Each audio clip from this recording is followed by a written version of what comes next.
by saying good morning everyone, and also for those of you from these parts, offer you a warm welcome to Staffordshire, a large rural county steeped in heritage, but also the home of a number of cutting-edge organisations, which again I think sets a good tone for a session like this. So, just give some examples there. For the football fans, with the home of St George's Park, the English Football Association, just up the road, a bit further up on the A50, we have the Staffordshire's the world headquarters for JCB. But we've also got, for the fun seekers, we've got Alton Towers, if you're staying over for a couple of days, and that's always worth a visit. I think it's open this time of year. And then, of course, we've got such an iconic, prestigious place like the NMA, which in this sort of rural setting on a nice day like today as well, I think is a fantastic venue for this type of event. So as Mark says, I'm James Bailey, I'm Assistant Director for Staffordshire County Council. I would start from, I wouldn't need to say from the start that I'm really privileged to have been asked to speak today, but I'm also a little bit amused by it because I'm not a tech expert at all. I'm sitting there listening to Mark's presentation thinking of all that wonderful voodoo that goes on in the background and thinking, I don't know, it's just magic. I can't even comprehend how a mobile phone works half the time. So that's just fascinating to see and think about the opportunities and possibilities. So technology is definitely not my thing. Children definitely vouch for that. And then the second part to that is I probably know even less about trees. So I'm in good company because there's lots of other people who do know lots about trees. So that's I'm reassured by that. But what I suppose I do will try and bring today is over 30 years experience as a local highway authority engineer. And I'll share with you just over the next couple of minutes, I haven't got many minutes here, but just a few minutes, just share with you some of my personal reflections, some of my experiences and so on. They might be different to your own for the other highway engineers in here, but it's just my reflections and that's what I'll share now, and hopefully throughout the rest of the day. So, I'll start off with, again, my reflections really over those 30 years, how things have changed. Historically, I think tree management in my world, it's been something that as a highway engineer not really given a lot of thought to, not really had to bother about it too much. Whatever we did around trees tended to be things that were just a consequence of things that we were already doing anyway for other reasons. So, to give some examples to that, when we were carrying out inspections, we didn't carry out tree inspections traditionally a decade or so ago, or even probably more recently than that. Our inspections were fundamentally just a bolt on to our highway safety inspections. But our highway inspectors would be focused upon, the defects in the pavement, the safety fences, the street lighting, all those kind of critical pieces of infrastructure. The trees were just sort of in the kind of background. They might spot something, but if you focus on all those other things, I think it's quite easy for trees to get overlooked. The intention was that they'd identify by exception something that probably needed a bit more of a thorough look at by a specialist, horticultural specialist. In terms of works that we carried out, we might do some tree works if we were doing a major scheme or improvement project, and we do some pruning exercises and so on, and just manage those trees as necessary. Or we might do a bit of reactive work, particularly in the urban areas, from time to time, and that was fine. That was okay. It all seemed to work.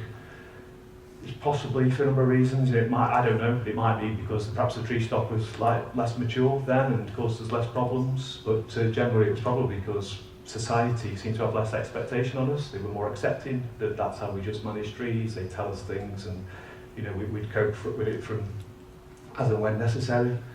The law was a bit more on our side. It didn't seem to have the sort of case studies and the examples that give us much more pressure today.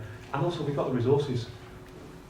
We weren't so focused on being absolutely critical in terms of getting the value out of every pound we spent. We were a little bit more fluid, a bit more flexible. And it just meant we could react to circumstances as and when they arose, and that was fine. So there wasn't a lot of forward planning going on. It was just sort of make do and mend as we carried on, and that was fine. I'm sure I pressed the wrong button. Mark's warned me. But today, things are radically different. In the last, again, you've probably all heard expressions like Barney, Graph of Doom, and that type of thing. And depending on who you speak to, people will say that public sector funding is in crisis, particularly local government.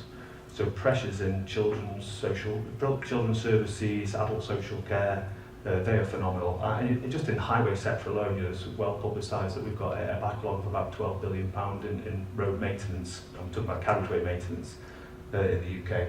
So those sort of funding pressures give us a different backdrop within which to operate.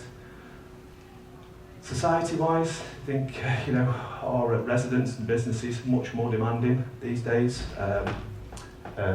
Legal system is much more critical. There's a lot more law and legislation, and citizens themselves have become a bit more, or society itself has become a lot more litigious. So they will pursue elements like that. And I think as authorities as well, we're also becoming increasingly aware, as we've just been hearing from Kenton there, the increasing sort of benefits and so on that are available from trees. So we're trying to weigh up and think to ourselves, well, it isn't just managing trees for the sake of managing trees. Actually, we've got to try and balance that with all these benefits that people want and all the opportunities. And we'll say a little bit more about that in a minute. So it's just from a highway engineer's point of view, that whole world of tree management has changed from something that was really, really simple, that we just kind of had a bit of a secondary thought, to something that now is actually front and centre in a lot of the thinking that we do, not just from managing a highway asset, but also from these wider sort of social and economic benefits as well. And it's a far more complex challenge than we've faced before.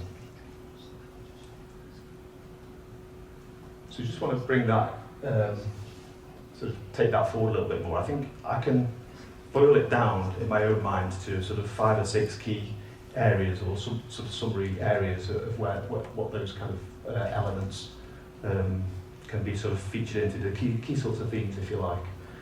The first one is around economics, or I suppose financial management is a better description, actually. So, in Staffordshire, well, all local authorities are under an absolute duty to be able to managing public resources, and it's an absolute duty to be able to demonstrate value for money for every pound that we spend.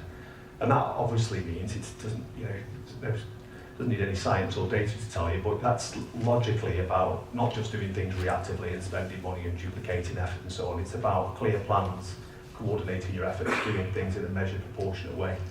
To be able to get into that. And if you take Staffordshire as an example, we know from some data work that we've done that we've got around 500,000, I've just checked actually, Matt, about 500,000 highway trees in Staffordshire. And it's 500,000 trees over a massive geographic area, all different types of species, different clusters on different types of locations, some high-risk locations, some others. So actually, that is a really, really complicated environment. And we haven't really got, even 12 months ago, 18 months ago, we haven't really got a grip of what all that lot looked like. In fact, we were talking about, is it 1 million trees? We didn't really know, but we've done some more work on that now. So we've got that environment. And it's the same for all local authorities across the country. Really, really complicated arrangements.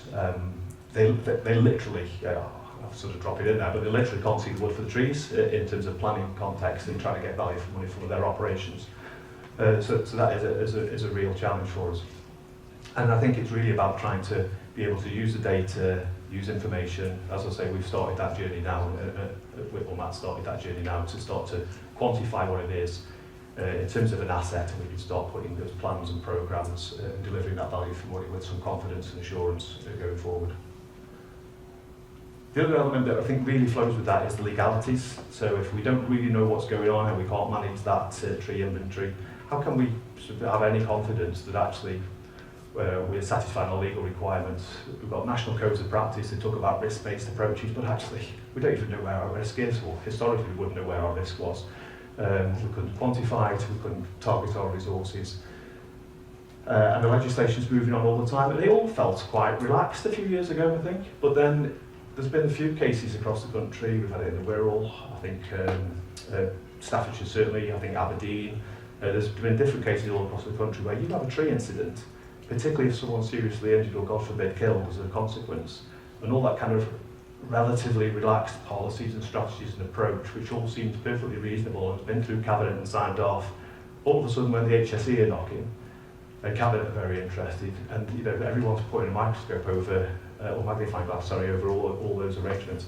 It starts to really focus the mind, and as you start to realise then just how vulnerable you feel in terms of the lack of data, the lack of information you've got, and the lack of plans and records and so on, that can sort of stand up to that legal challenge and public scrutiny.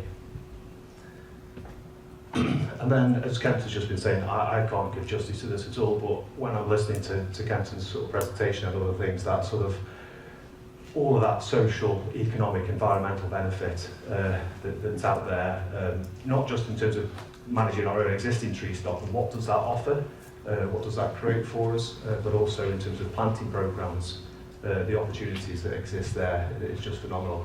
It's just that sense of the public realm. We know it makes places feel, look better, attractive with investment. We just have so much of a great determinant for our outcomes as local authorities about actually what it is we're here to do. We're not here to manage trees, we're not here to manage roads, we're here to achieve outcomes as a consequence of doing those things in the right way. But those outcomes of being around people being able to live happy, healthy, independent lives.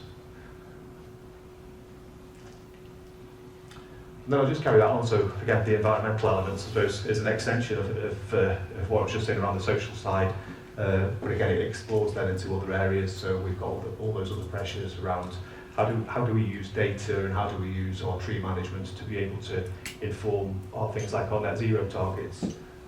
Kenton again has just met, I've got her name dropped Kenton about 6 times now, but he talked about tree canopies and how that's slows down the flow of water and part of the sustainable urban drainage systems and so on. So again, how do we quantify that? It's great to say the words, but without the data, without the evidence, we can't build up the business cases, and without the business cases, it's struggle to generate the funding. And local authorities are in this cycle where you're competing with adult social care and children's services, and really, we can make such a compelling case if we've got the data and the information to be able to make that business case. And that's not just about managing our existing stock, but it's about those future planting programmes. How do we translate all of this, the environmental, the social, the economic benefits, into a way that actually is part of the solution? It's not another demand on those finite public funding, but actually it might be a part of a preventative measure that helps keep people out of care because it creates better places and inward investment and security and healthy, safe environments, and all that complexity. And it is just words, but how do we quantify that and put that into something tangible? And I suppose one of the ultimate ones for local authorities is the politics. As you all know better than I do, but there's such a wide range of views about trees and the value that they offer, all the nuisance that they cause to so many people. Everything from people not wanting to, bird nest on their cars and shade in their homes, right the way through to all the benefits around that, great places and the sort of public realm. But again, as local authorities, there's so much opportunity in that, not just about quantifying those benefits, but just to work smarter. Within a local authority like Staffordshire, we're actually 2-tier, so we work with a lot of, we've got 8 district councils as well as planning authorities. Looking inside the council, we've got schools, we've got country parks, rights of way teams. We operate in complete silos, so there must be huge opportunity and benefit to work smarter across those functions. And then externally with those district councils, they're managing parks and other spaces. Again, if we've got some sort of shared systems, things that are available to everyone, there's so much more I'm sure we could achieve in that space. And then, the bottom line there, I think, is just reflecting as well, there's private businesses, there's residential properties, etc. There's so much opportunity and a lot of risk that sits with that as well. We can't ignore it. So how do we nurture that? How do we bring that into the fold?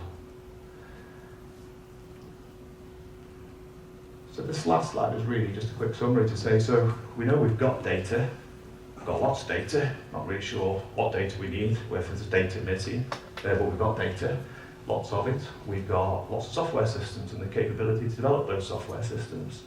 And automation is increasingly in our space. We can do quite a lot of automated surveys now, and I think it's becoming more of a skills requirement as we're dealing with skills gaps, more of a capability and more acceptable as well. And really the question is, how do we nurture all that? How do we pull all that all together to achieve better, smarter ways of working, achieve better value, better outcomes? So, as I say, thank you for inviting me to take part today. I hope that's the ramblings of a highway engineer is of some interest, and I will be staying for the rest of the day to try and chuck those contributions in as we progress. Thank you. Thank you very much, James.